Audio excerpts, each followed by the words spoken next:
年之內，屋企少咗兩個人，熟悉嘅味慢慢再睇，一個一個熟悉嘅人慢慢不再，一個一個連聲再見都冇留低，屋企仲喺燈仲亮，但心入面少咗啲乜。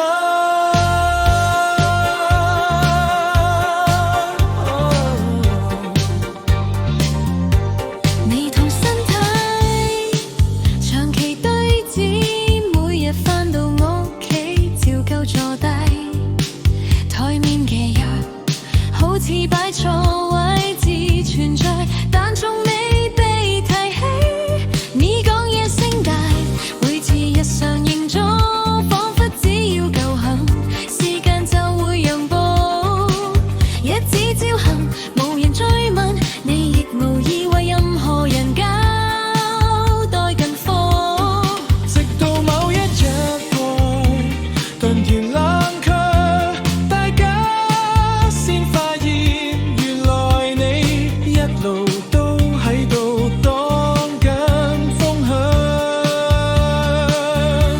一個一個熟悉嘅人慢慢不在，一年之間屋企靜咗一半，講唔出但感覺少咗啲乜，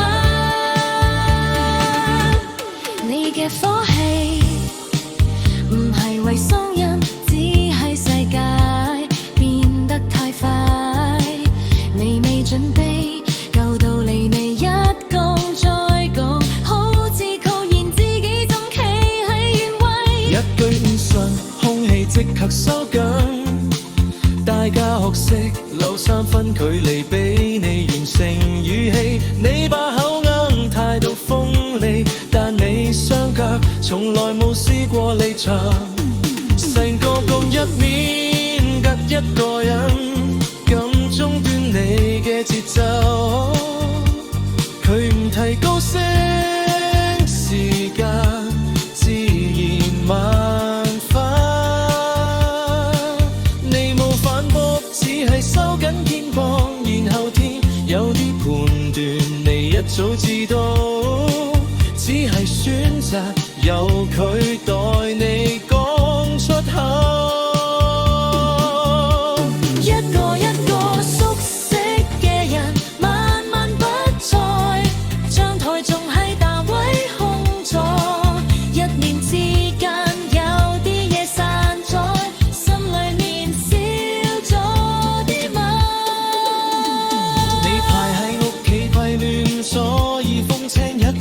總有緣先行一步，你未頭未落，我媽身後已經有道舊嘢。細個唔明點解佢企得咁穩，大個先知原來有人一路喺後面拖住。最後嗰一年我見唔到，但最後嗰一程我有陪。路唔算長，聲響逐漸退後，連時間都放慢腳步。冇設罰，冇告別，只係一種被迷口停滯嘅狀態。